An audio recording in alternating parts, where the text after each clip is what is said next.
Hi folks, today we are at the Headlands State Nature Preserve.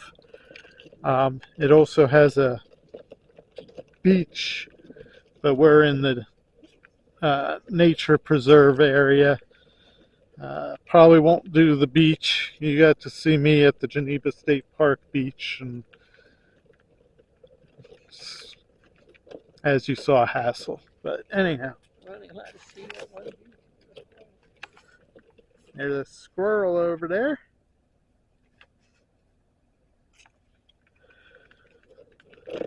And he's a cute little bugger. So anyhow, here's the sign. Today is October 18th, so we're hoping to show some of the more fall foliage of the fall colors for you. And we got the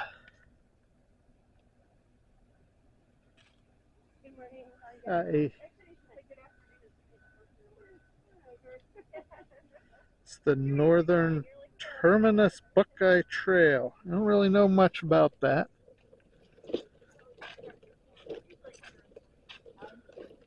But maybe I can find out about the Buckeye Trail. Hike, explore the best of Ohio on foot by following the Blue Blazes, whether day hiking, section hiking, or a 3-month circuit hike of the BT. Enjoy one of Ohio's greatest ideas.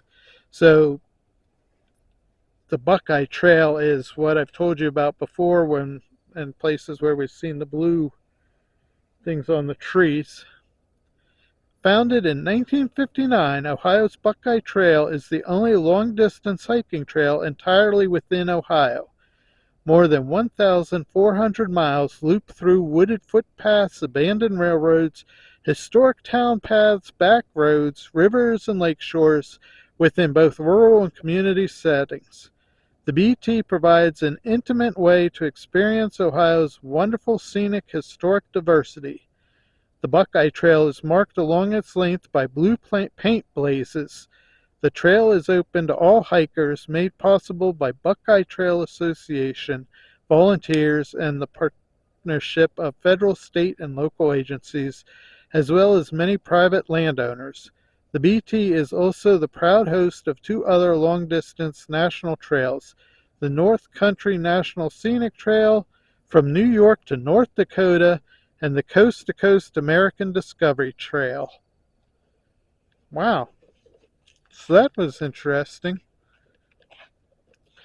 And it says, attention, this state nature preserve contains ecologically sensitive habitats and rare species. Moving, collecting, burning driftwood and any fires strictly prohibited. And you're not to pick seeds or any of that type of stuff here. Ooh, cool. So here's some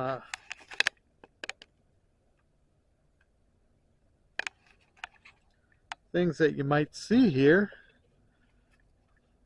They have a, you could see a piping plover. That would be a new one for us.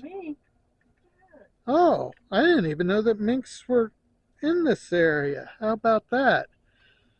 That would be super cool. And robber fly,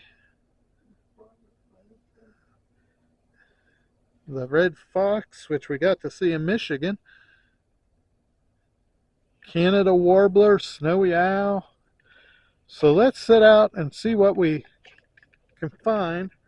As I said, I was mostly thinking the colors, which I'll show you right now, of the trees. And where I saw something fluttering around, now I can't see it. Darn. But anyhow, when we find some cool stuff, we will be back. So here's a field. Now, thank goodness it's there's a boardwalk area here. I saw the sand and was like, oh crap, this is as far as we're going. I guess I really can't get the lake. The lake is very blue, but we'll get closer and be able to show you that. And as I said, now we're on the boardwalk, and we'll be back. So I wanted to show you some of the dunes, which actually have plants and stuff on them, which is cool. And very open area. So as I said, I just wanted to show you, since this is the dunes and that there's some of the dunes there. I don't know if you can tell. But anyhow, we'll be back. So, ooh, that's a cool building out there. But anyhow, they got some areas. I probably wouldn't be able to do that. That wood only goes very far, only so far, not very far. And then it's sand, which is super hard for me to go in. And it says, attention, these dunes are fragile. Many of the specialized grasses and other plants that hold the dunes together are quite rare. They are easily destroyed by human traffic. Please help protect this beautiful reserve. Do not walk or sit on the dunes. Which basically, like this side is roped off. You really can't get out there anyway. So, huh? I didn't punch you in the face. You'll know if I punch you in the face. So, as you can see, there are some cool grasses. There's a slight slope up here. There's that tree there's lost a lot of its leaves. And there's some yellow leaves there. So we'll be back. We are at an observation deck now that we're going up. And I didn't have the camera on, but a bird ran across the path and then flew underneath the observation deck. So I'm not sure where that is now. Oh.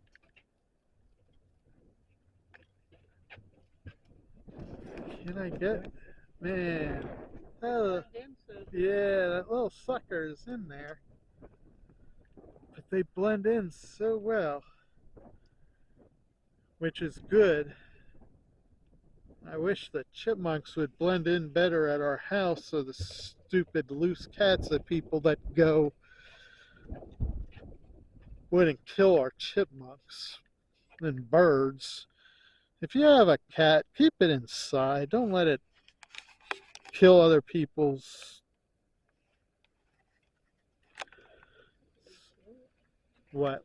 With a bird flying around. Nah, there's a cool house out there, or I don't know what that is actually, but it's a cool building. Oh, there's a bird.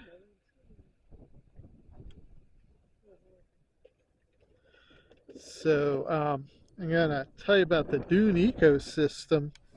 Dune ecosystems are rare along Ohio's Lake Erie shoreline, as are the plant and animal species that call them home. Headland Dunes is home to over a dozen plant species that are determined to be state or federally threatened or endangered. While all of these plants and animals depend on high-quality natural beach and dune habitat, where they occur within the landscape varies. Certain species are found only along the shoreline, while others occur far back behind the four dunes. So that's neat. Then they do have binoculars on this overlook that you can use.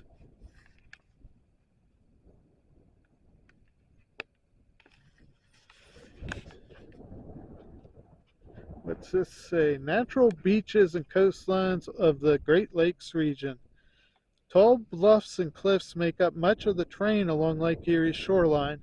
While natural beaches and sand dunes like these at Headlands Dunes are extremely rare due to factors like changing lake levels and habitat loss. Developed versus natural Great Lake coastlines. Because they are bleh, pic, pic, do you want to come say this word for me?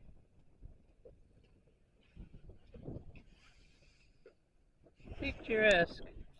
Relatively flat and ideal locations for the transport of goods by boat, natural beaches are prime locations for industry and development.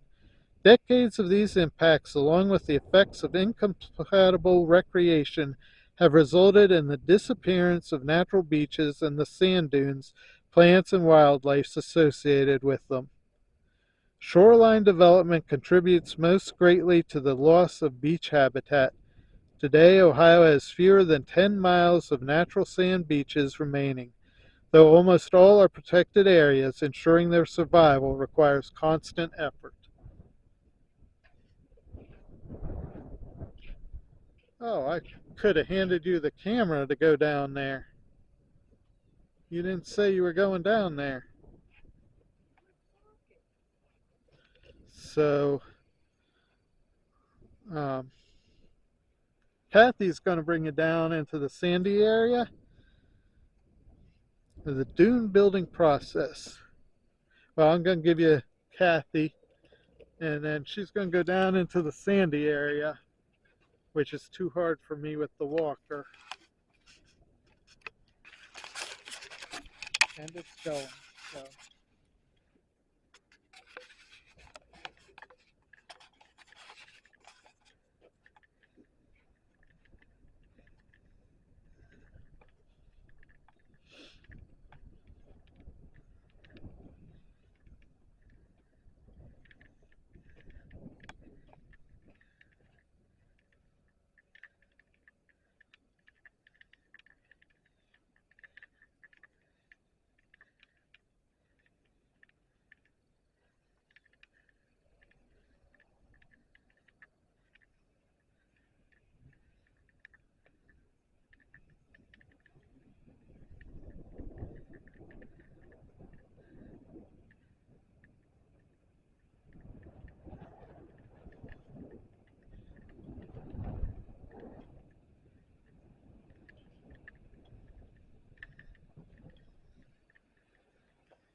They got little tiny putty prints.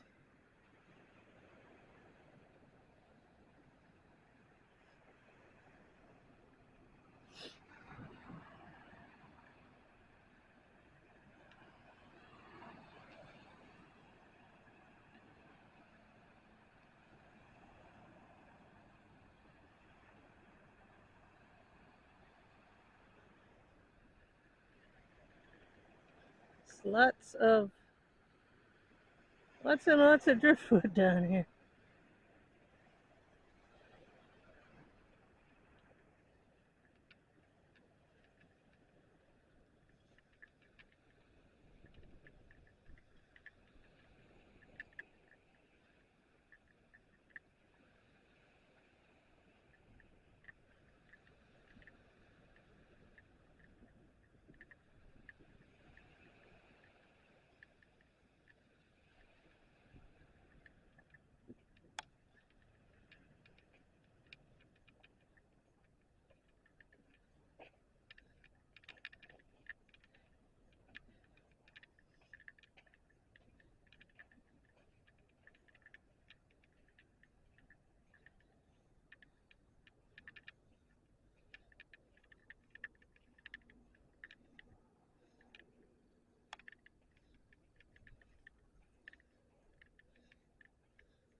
I don't know if I got the bird or not because it's too much sun and I can't even see what's being videoed.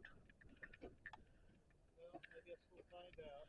Some kind of message came up. I couldn't see what it said. It might be the batteries going.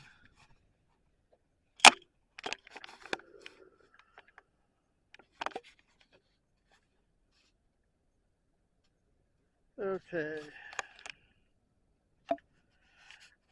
We'll be back after I switch the battery. The ramp going to the overlook, I don't know if you can tell, has bars on both sides.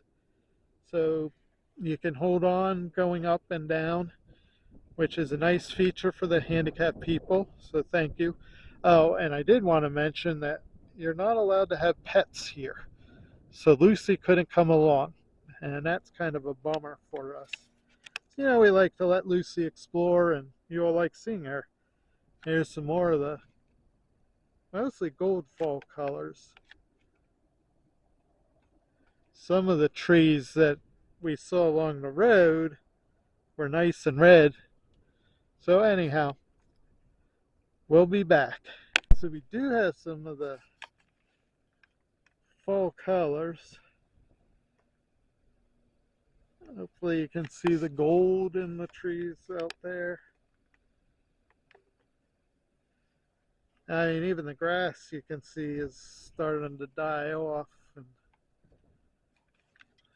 that. So we're going to read about the sand dunes of the Great Lakes. Although sand dunes can be found throughout the world, they vary in where they occur and how they are formed. The dune building process. For dunes within the Great Lakes region, it is interactions of wind, water, vegetation, and sand, and other sediments like gravel, that create and maintain them. While each has a vital role, there would be no dunes without sand. Some of the sand here is very old, deposited during the last ice age, roughly 16,000 years ago, when glaciers left behind large amounts of sand and gravel in an area that would eventually become the bottom of Lake Erie. Over time, these ancient sediments, combined with sediments that have eroded more recently from inland rivers and coastal bluffs, together they were washed ashore by waves, helping create the dunes you see today.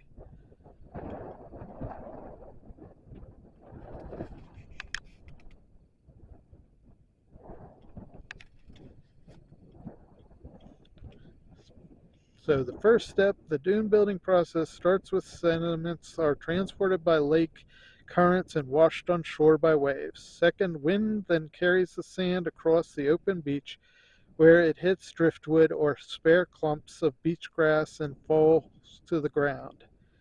Because plants like beach grass are adapted to growing up through sand, their growth and spread helps settle out more sand. Plants with long root systems act as an anchor, helping to keep the dunes in place for decades. So really, this I thought there was like more walking areas and that, but there doesn't seem to be much.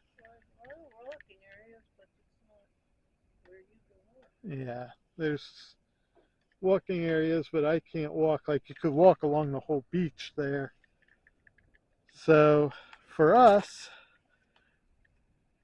well, I'll show you this. The lake is really looking pretty today, I think. So we'll let you know if you like this type of video. Hit that thumbs up. Subscribe because we do a lot of these type videos. Hit that bell so you know when we're posting a video. And if you don't like us, well, hit the thumbs up anyway because it's just free to do and nice. Um, I'd also let you know if there's a seagull. I'm not sure if I got the seagull.